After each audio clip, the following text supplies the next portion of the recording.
For me, not being involved in ag was really breaking my heart. It's what I love, it's what I'm most passionate about.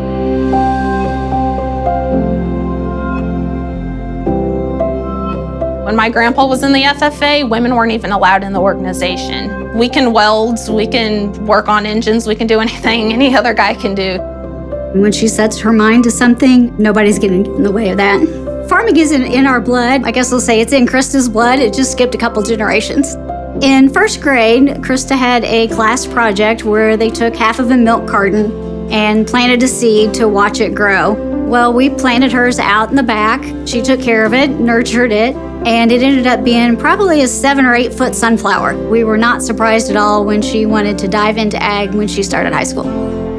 So when I was in high school, a really big challenge I faced when taking ag classes was I was also a music student, and that was a really big love of mine, and ag was a really big love of mine. And getting those two to work together was a bit of a challenge.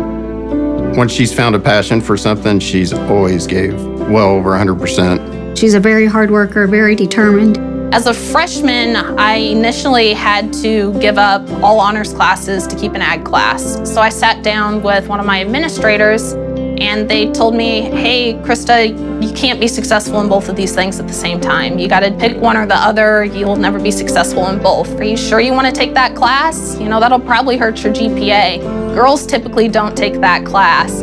They couldn't have been any further from the truth when I said I couldn't be successful in both. She went on to win the department awards for both the music department and the ag department at the high school.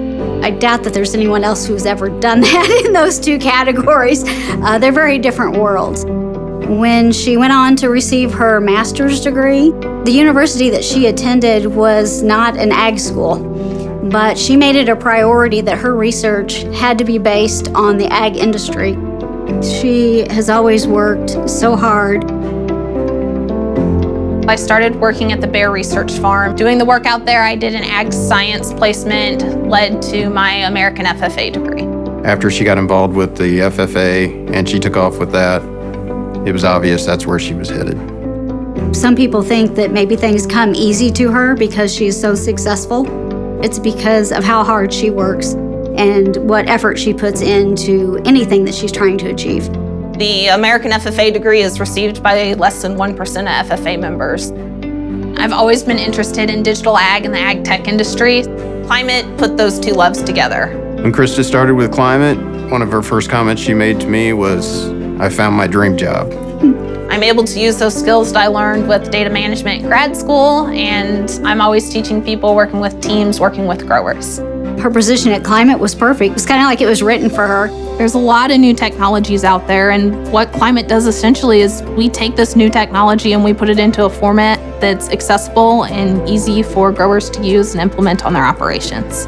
Unlocking data is powerful. The agriculture industry as a whole is a big community. We support one another, we give back, we're hardworking, we help one another, we're there for one another, and that's the kind of community it is. That's just small town America in a nutshell.